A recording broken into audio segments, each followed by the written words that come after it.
屬鼠嘅你今年特別要留意喎，因為沖太歲，沖代表動代表變化，有遷移外出變化之象，感情變化、住屋變化、事業變化。咁變化咧就分兩極化嘅喎。首先講感情先啦，感情變化咩意思啊？如果冇感情，要嚟一段感情；如果有感情未結婚，容易結婚或者分手；如果結咗婚，咁唔使問，梗係容易炒大鑊啦。咁你係咪？所以屬鼠特別要留意感情容易變化。咁住屋變化冇所謂啦，因為每一次沖太歲咧有個大號星跟住，所以每年沖太歲嘅生肖咧特別容易搬屋或者買屋嘅。咁我頭先講啦，同第二個生肖都有講噶啦，買屋搬屋其實而家冇乜所謂，最緊要廚房廁所唔好對任何門就得噶啦。咁同埋買屋就而家唔使揾方向，因為只有旺財或者旺丁，旺財我就吹丁，旺丁你就可以吹財。咁最簡單，你唔使識風水又唔使識方向嘅，就門旁邊擺個水吹財。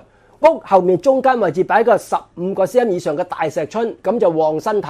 咁無論你間屋旺財或者旺丁到啦，前面吹財，後面旺身體，咁就點嘅屋都搞得掂啦。最緊要廚房廁所唔好對任何門。咁事業變化就兩極化啦喎。如果你生喺8月8之後3月6之前有任何新機會，可以放膽嘗試，無論轉工又好，又或者想新投資又好，今年成功機會都比較大嘅。咁但係如果你喺3月6到8月8春夏天出世呢，可以唔變，打死都唔好喐，因為變咗好嘅機會其實唔係話好大嘅。所以雖然今年屬鼠排第11，感情或者事業都排第11，其實就兩極化。秋冬天出世人變好，春夏天出世人變衰。住屋變化冇所謂，職業變化可以。秋冬天出世可以變，春夏天出世可以唔變，千祈唔好變。咁感情變化就聽天由命啦，我都唔知你變成點㗎。咁今年吉星有月空，呢個月空叫逢凶化吉，可以減輕凶星嘅力。凶星有咩啊？凶星有大號，每次沖太歲個大星都跟住㗎。咁啊頭先講啦，大號代表大破財，所以容易搬屋。咁但係又冇諗住搬屋，又冇諗住買屋，咁點算啊？自己主動用一筆錢，用一筆錢唔係代表破財喎，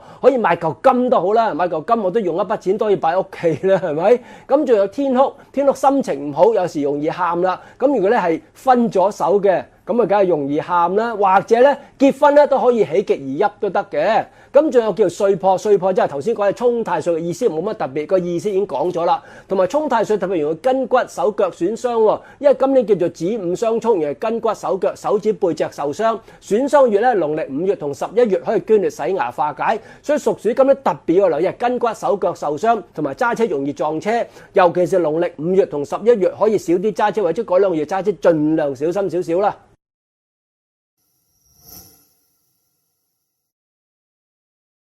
咁屬牛嘅你呢，雖然今年財運排第10幾實又唔係咁差嘅，不過排來排去冇人咁好咁解啫。因為今年你屬牛呢叫太歲傷害，除咗犯太歲、沖太歲，你都叫做犯太歲嘅一種，咁都叫做所以排你第10就咁解啦。咁其實咧丑午傷害就好輕微，好輕微，小嘅是非有時我自己都會忘記㗎。咁桃花方面咧反而可以排第4喎，因為今年嚟講原來叫做霧水咸池桃花，咁所以其實又唔係話差得咁緊要嘅。咁一個排第10話人緣唔好，一個桃花排第4人緣好，咁即係打和冇所謂啦。因為今年咧叫做霧水咸池桃花，咩叫霧水咸池桃花咧？雖然冇咸池桃花咁重，咁但係都叫有桃花，咁人哋見到你樣都會順眼少少嘅。咁除咗呢樣嘢之外咧，點解排你第4桃花咧？因為今年有2粒有力嘅吉星，叫做龍德同紫微，最有力嘅貴人星德有力貴人輔助，所以財運雖然排你第10，係你比較執到第10啫，所以唔使灰心，唔係咁差嘅，稍有是非咁解啫。咁當然咧要睇翻你春夏秋冬出世，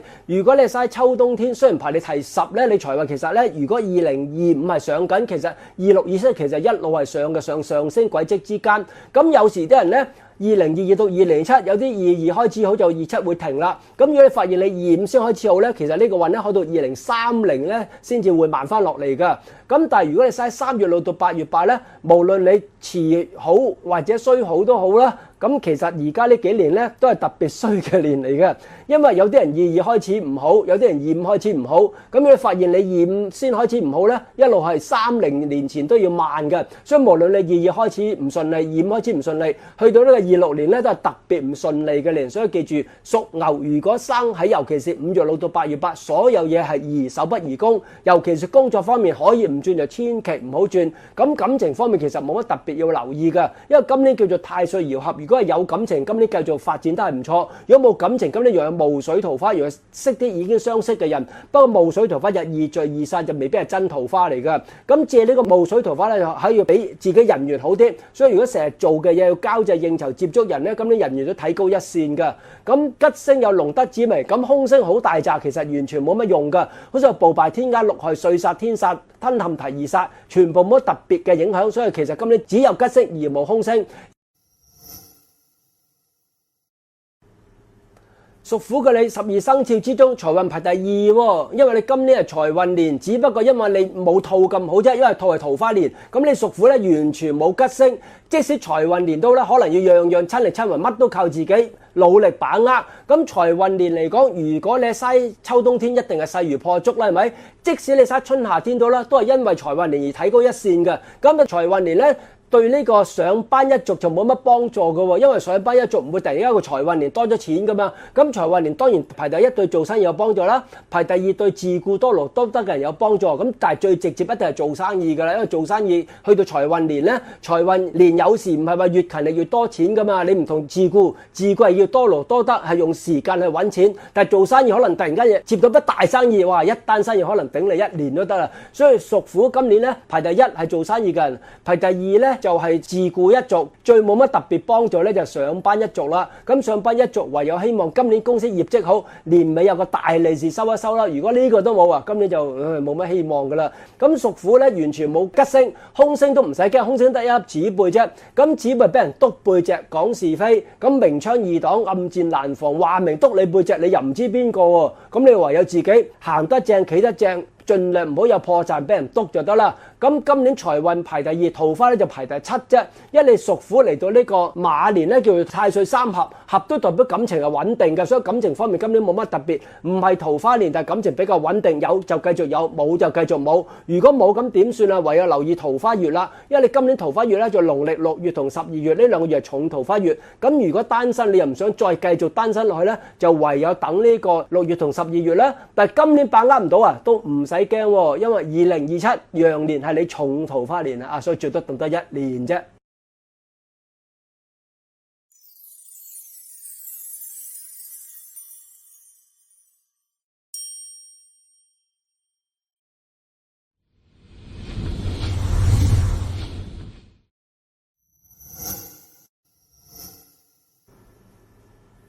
恭喜恭喜恭喜！哇，屬兔嘅你簡直正啊！因為財運排第1，桃花排第2。點解咁正啊？因為今年係財運年，又加埋係天喜桃花喎。咁有桃花本來已經交際應酬人緣好，對事業已經有幫助㗎啦。又加埋財運年，更加提高一線啦。咁如果你嘥秋冬天出世就勢如破竹啦，係咪？即使春夏天出世都唔使驚，頂得住頂得住啦。財運排第1，桃花排第2。即使你上班一做到啦，有桃花，人哋見你個樣順眼啲，你做嘢容易順利少少啦。如果收入唔穩定嘅自顧或者做生意人啊，更加容易傾得成生意。所以咁樣財運年係唔錯，桃花年係唔錯。如果你單身嚟到呢個天喜桃花咧，天喜都係正桃花，冇紅鸞咁重啫，都容易認識到一啲可以發展落去嘅感情。所以咁你要把握機會啦。咁如果你諗住今年結婚或者懷孕咧，天喜桃花都係一個適合嘅時機嚟㗎。咁你屬兔咧，尤其是個桃花月咧，去到呢個5月同11月仲重桃花月，咁其實全年都有桃花噶啦，只不過特別要把握5月同11月重桃花月咁解啫。咁今年吉星有天德，天德逢凶化吉，能化凶星之力。咁天德同月德都一樣嘅，因為天德同月德都係心慈報復心少，咁報復心少自然怨行少，怨行少就少結怨，就自然係逢凶化吉啦。咁仲有福星同福德貴人星，雖然福星福德普通貴人星，咁有貴人星都好過有小人星啦，係咪？咁你有桃花星，又有逢凶化吉嘅星，又有貴人星，所以星又唔錯，排位又唔錯。凶星有咩啊？凶星有捲舌，捲舌要口對口面對面同人嗌交，咁呢個都冇乜大問題啦，因為始終你桃花年，口對口面對面同人嗌交，可能轉頭人哋都唔記得咗，嗌完交啦，可能轉頭又和好啦。無論男女關係又好，朋友關係又好，或者公司同事關係又好，今年咧即使有嗌交或者少少鬥嘴都啦，其實問題影響就唔大㗎。咁同埋今年有披麻，披麻咪披麻戴孝嘅意思，披麻你多啲留意長輩身體啫，因為屬兔去到馬年其實又冇乜特別大相沖㗎。咁長輩其實幾時都要留意。意㗎啦。尤其是我呢個年紀啊，你個年紀就可能冇我咁嚴重啦。因為我呢個年紀啲長輩大部分都係好似咁啊，趌下行㗎啦。咁你都要留意長輩啦，尤其是長輩一跌親你就好大鑊㗎啦。所以咁你屬兔唯一要留意長輩身體，多啲關心佢，約佢食飯，其他就冇嘢啦。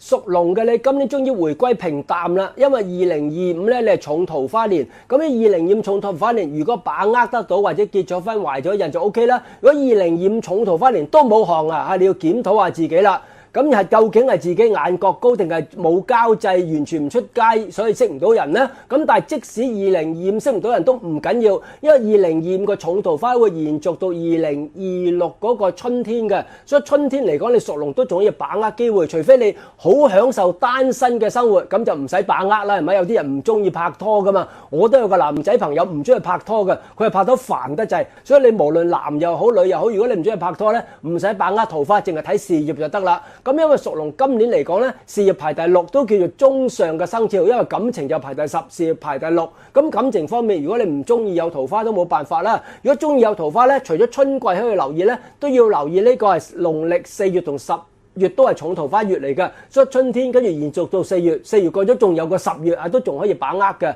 咁事業方面今年嚟講都 OK， 因為今年吉星有天解解神，逢凶化吉，能發空星之力，同埋有八座有利地位提升。咁八座地位提升咧就對打工有幫助咯，因為今年係比較容易升職年。咁升職同運氣就冇關係嘅，升職只睇入係升職年，即使你生喺春夏秋冬好運或者衰運都啦，其實嗰個機會率係一樣嘅。反為做生意今年地位提升咧，只係有利呢個秋冬天出世嘅人。如果你係春夏天出世咧，今年容易有名無利。咁有名無利都唔緊要嘅，先打好個名氣。咁因為你春夏天出世嘅人咧，係去到2028到2033就輪到你嘅運氣啦。咁打好名氣地位，咁28到33再進攻都 OK 嘅。所以今年個八座，如果係行緊運，當然勢如破竹；未行運到啦，先打好個名氣，咁名到嘅利就自然會跟住嚟㗎啦。咁空色有咩？空色係血刃，手腳容易受損傷。咁但係屬龍嘅你今年又唔係犯太歲，又唔係沖太歲，又唔係損傷年。咁你少嘅血刃星咧，可能行街撞親隻腳啊，切嘢切親少少嘅手指流少少血啦，就唔係咩嚴重意外損傷嚟嘅。咁如果你唔放心咧，都可以喺自己犯太歲、沖太歲月份，農曆3月、9月可以捐嚟洗牙化解都得嘅。咁仲有個星叫做浮沉，咁浮沉都啱嘅，因為你桃花排第10，嗰個財運排第6，咁都叫中游生肖浮浮沉沉，又唔係上得好快，又唔係話跌得好快。咁但係始終春季因為有桃花餘氣，都有機會咧睇高一線嘅。咁尤其是做生意嘅人喺春季嚟講，盡量把握機會啦。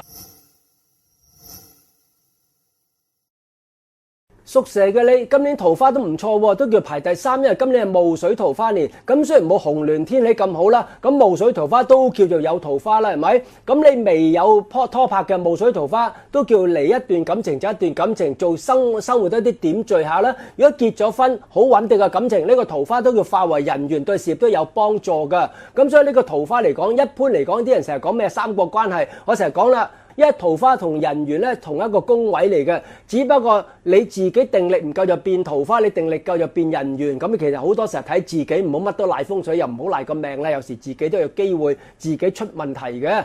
咁同埋今年有個星叫墨月星，咁墨月都有利地位提升。所以今年如果上班一族有地位提升嘅星，又有桃花星，老闆見你個樣咧都順眼啲。即使公司裁員到咧，可能財政你都覺得你順眼啲，留你喺度啦，都冇咁快輪到你嘅。雖然今年財運排第7。就冇咩大嘅突破，平平穩穩一樣啦。如果你生喺秋冬天，今年咧應該都係順序一路上緊嘅。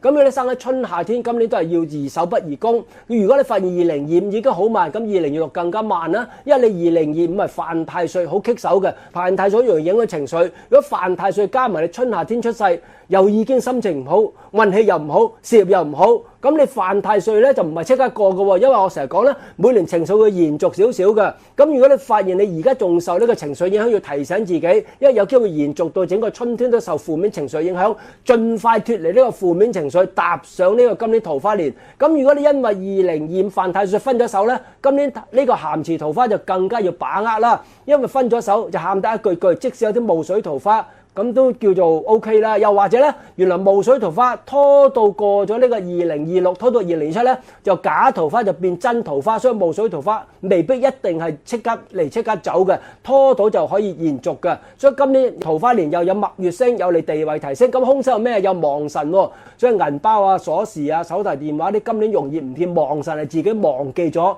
所以記住今年私人嘅嘢要留意。咁就有粒凶星叫做病符，病符係小疾病，但係你屬蛇咧，即係春天要留意啫，因為春天你都受犯太歲影響，都有機會體質麻麻地嘅。咁但係落到夏天正式受桃花年影響，咁你病符就唔係話好嚴重嘅。咁就天官符，天官符都係突如其來，官非是非，人事不和。咁呢個細嘅問題，呢個天官符只係影響春夏天出世嘅人，秋冬天出世嘅海人完全係唔使理都得嘅。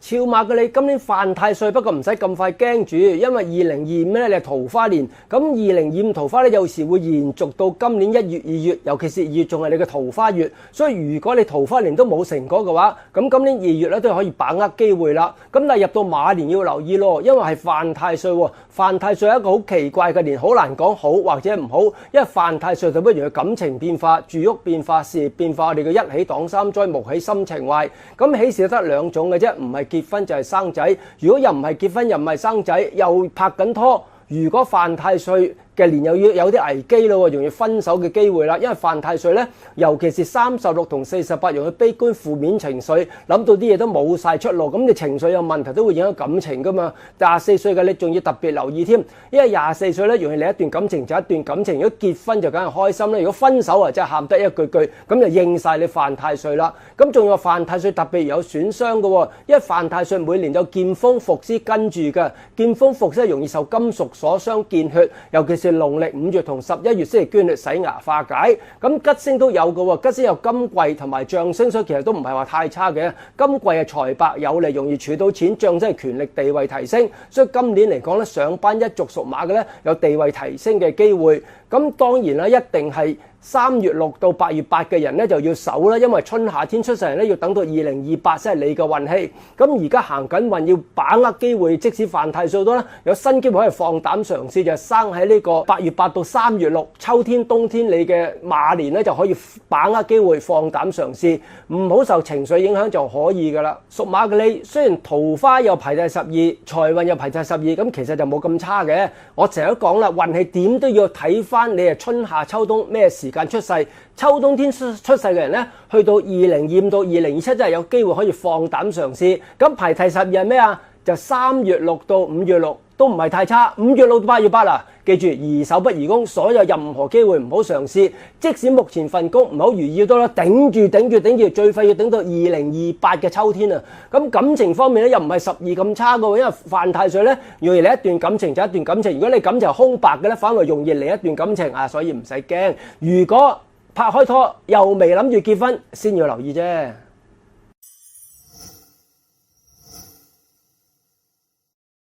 屬羊嘅你喺2025叫做爻合，咁嚟到今年仲好啲喎，因為羊同馬合，咁你叫太歲相合，衝代表動，代表變，合代表人緣好，各樣嘅事情比較穩定。咁即使你係春夏天出世，運氣麻麻地都啦，因為今年太歲相合都容易貴人輔助。如果你秋天出世咧，仲更加好。當然排第一係冬天啦。咁咩叫冬天啊？排第一最好運咧係11月7到3月6呢批，排第二咧8月8到呢一個11月7。排第3咧係3月6到5月6，咁最唔好乜嘢啊？梗係5月6到8月8啦。咁但係因為始終呢兩年你人緣運都好，今年人緣運仲好過2025嘅，所以今年嚟講雖然話運氣麻麻地啫，咁但係守住唔好轉工，又或者好想轉工咧，做一份壓力冇咁大，人工冇加到嘅，或者人工減咗咧，咁就可以個人會情緒輕鬆少少就可以嘅。咁至於財運方面咧，又唔係話太差，因為財運方面咧其實你就排第4嘅，所以都叫做中上嘅生肖，因為始終太歲相合咧。除咗呢個桃花生肖之外咧，就差唔多到你噶啦。咁喺桃花方面，當然又排第5都係唔錯啦，因為合代表人緣好啦嘛。如果你拍開拖嘅，咁繼續可以維持落去，結咗婚咧，感情今年係唔錯嘅。咁但係如果未有感情今年唔係桃花年，有機會嘅情況就唔係話好大啦。咁唯有就把握個桃花月啦。咁如果你今年桃花月係農曆1月同7月，睇下桃花月把唔把握到啦。把握唔到都唔使驚。你下個重桃花年幾時啊？2028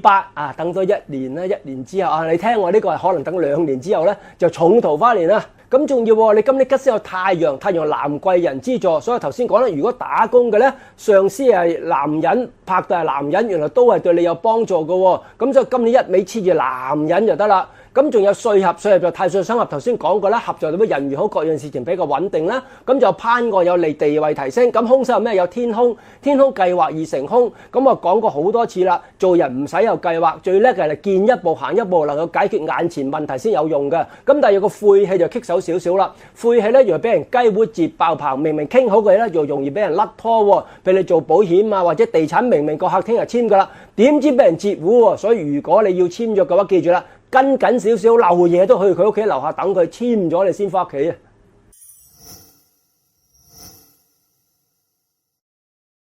屬猴嘅你真係冇乜嘢講喎，因為排位嘅時候咧又唔係太好，其實又唔係太差。咁因為桃花同埋呢個財運都排第9，點解排第9咧？唔係你差，係冇人哋咁好咁解啫。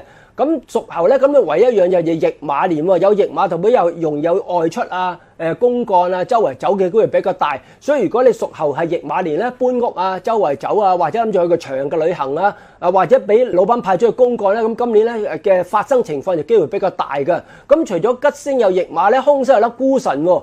我研究過啦，孤神同驛馬咧成日湊埋一對嘅，咁點解咧？如果你外出公幹唔使問，心情有時覺得孤獨咧，因為外邊又未必有朋友噶嘛，有朋友梗係開心啦。如果冇朋友咁孤孤獨獨，夜晚一個人食飯，一個人瞓覺梗係有個孤神喺度啦。咁財運方面咧，佢又唔係話太差，都要睇翻你春夏秋冬天出世，所以今年屬於比較平穩。如果你秋冬天出世嘅咧，有新機會依然可以放膽嘗試，尤其是今年驛馬年有新工，其實可以轉或者搬屋，其實都啱一個時間嘅。咁如果你夏天出世，當然啦，有得守就守，千祈唔好喐。萬一冇得揀要喐有心理準備，轉咗工或者轉咗職位咧，都未必話係一個好事嚟嘅。尤其是如果今年升職，你就棘手啦。衰運升職點解咧？好運就轉好工，衰運就轉衰工。好運升職就皆大歡喜啦。咁衰運升職有咩結果啊？原來人工多咗少少，壓力就大咗好多，可能晚晚做到11點都唔出奇啊。所以今年屬猴嘅你，宜守不宜攻。雖然有驛馬年，個人好想喐，咁旅行冇所謂啦，搬屋冇所謂啦。搬屋因為我成日講揾呢個風水好就得啦。咁但係而家風水都唔使揾喎，因為而家2024轉咗9運之後咧，佢又冇旺財旺丁，又冇損財傷丁，得2種方向嘅啫。因為旺財唔旺丁，又旺丁唔旺財。咁旺財嘅屋咧就利收入唔穩定嘅人，旺丁係利收入穩定或者退休人士，旺丁係利身體，旺財就係利錢，好簡單啦，係咪？咁而家揾屋最要注意乜嘢啊？廚房、廁所唔好對任何門，尤其廚房唔好大門對廚房，唔好廚房對你個房門，呢個實病嘅呢個風水大忌。除咗呢樣要留意冇嘢特別要留意啦。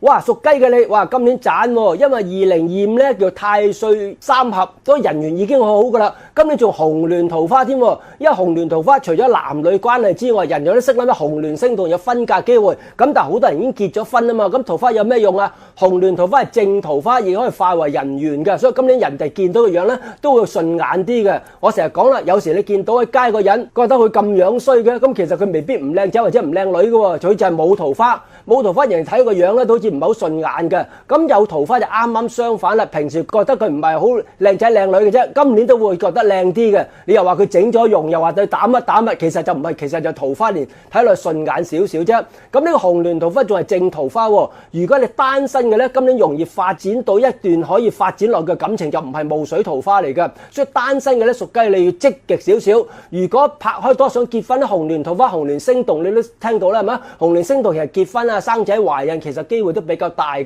咁紅鸞桃花其實百利而無一害，咁好少話變咗你嘅三角關係唔同咧，咸池霧水桃花，所以紅鸞桃花正面嘅咧比較機會大嘅。咁除咗紅鸞桃花，就有太陰，太陰係女貴人之助，咁上司拍檔下屬女人咧，今年都容易有幫助，所以咁你一於黐住女人。咁除咗呢個太陰紅鸞吉星咧，仲有個空星，空星係陽刃喎。咁陽刃其實又唔係好空嘅啫，陽刃有時忍耐力唔夠，容易發脾氣。咁好彩你又有太陰，又有紅鸞，間唔中發下脾氣，人哋都會原諒你嘅。所以咁你桃花排第一，咁財運都排第三喎。咁點解紅鸞桃花財運都排第三呢？因為有啲生肖係財運年，咁你唔係財運年，你係桃花年，咁有桃花間接對事業都係有幫助嘅，所以排你第三其實都唔錯噶啦。咁吉星咧就有太陰紅鸞，空星得個陽刃冇所謂喎。咁如果你再生喺呢個8月8之後3月6之前，咁今年又加埋桃花年，有任何機會要放膽嘗試。即使你未入大運都咧，有時流年運都係再進一步嘅。咁如果你知道入咗大運，唔好猶豫啦。可能你留意好多年都想轉想轉又唔夠膽轉，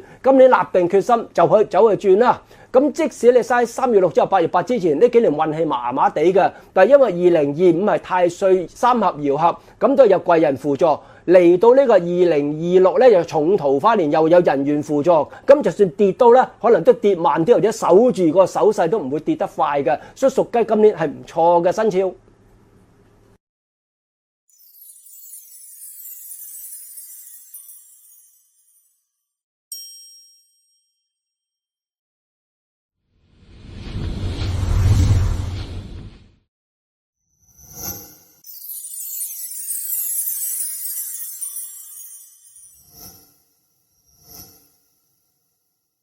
屬狗嘅你今年唔錯喎，雖然話桃花排第6，財運排第5，係只係你冇人哋咁好啫。其實唔係話中游生肖咁差嘅，因為今年馬年你屬狗咧，叫太歲三合，因為人五戌，五同戌係合嘅，咁合代表人緣好，各樣事情都比較穩定嘅，所以屬狗今年比較穩定，無論感情、事業或者住屋都比較穩定，所以今年有大變動機會咧，相對就比較少嘅。咁今年有地解同埋三台兩粒吉星，咁地解逢凶化吉，可以壓制凶星嘅力，咁三台咧係有你地位提升。咁點解排你第5、第6咧？因為咁多個生肖之中咧，你係凶星最多嘅一個。咁凶星係一個枝節嚟嘅啫，因為我哋首先都要睇翻春夏秋冬幾時出世。如果你秋冬天出世，即使咁多凶星到咧，佢都係一個小嘅是非，都係向前邁進嘅。咁而家3月6到8月8咧，呢個凶星發生嘅作用就比較大啦。所以記住，好運嘅人咧，吉星力大，凶星力細；唔好運咧，凶星力大，吉星力細。所以記住，好唔好運個吉凶星有唔同嘅演繹辦法㗎。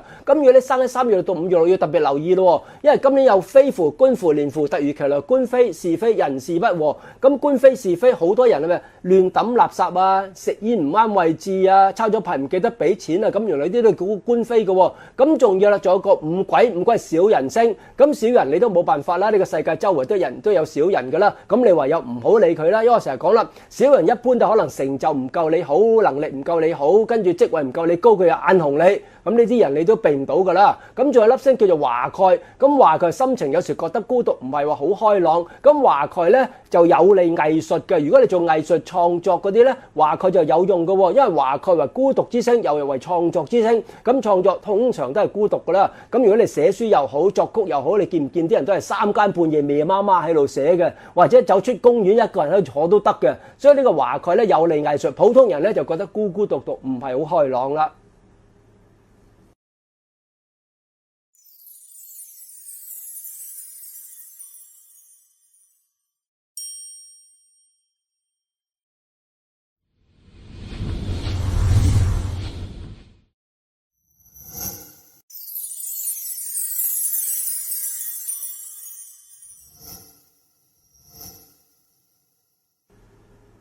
屬豬嘅你，雖然感情、桃花同埋財運都排第8，咁其實又唔係話好差嘅，因為屬豬嚟到馬年咧，我哋叫做太歲暗合，暗合係咩意思啊？有暗中貴人輔助，咁你屬豬比起2025一定好好多啦，係咪？因為2025你係沖太歲，尤其是如果你生3月6到8月8呢個沖太歲，一定唔會好事啦。如果有改變或者轉咗工，一定暫時唔會好順利。咁但係如果相反，你生喺你8月8到3月6，因為2025轉咗宮之後咧，今年有機會再進一步，所以今年嚟講人緣係唔錯嘅。雖然排第8，咁桃花方面咧，今年就冇乜行啦，咁亦都唔使有行啦。因為如果你2025衝到結咗婚或者懷孕，咁今年唔使有新桃花啦。除非你2025衝太歲分咗手，咁就喊得一句句啦。咁分咗手咁點算啦？唯有睇月令桃花啦。咁月令桃花今年3月同埋9月咧都要把握下嘅，因為有時月令桃花把握得到咧，今年咧都比較容易維持落去，因為今年係合嘅年啊嘛，合嘅年咧亦都有機會發展到比較稍為穩定嘅感情。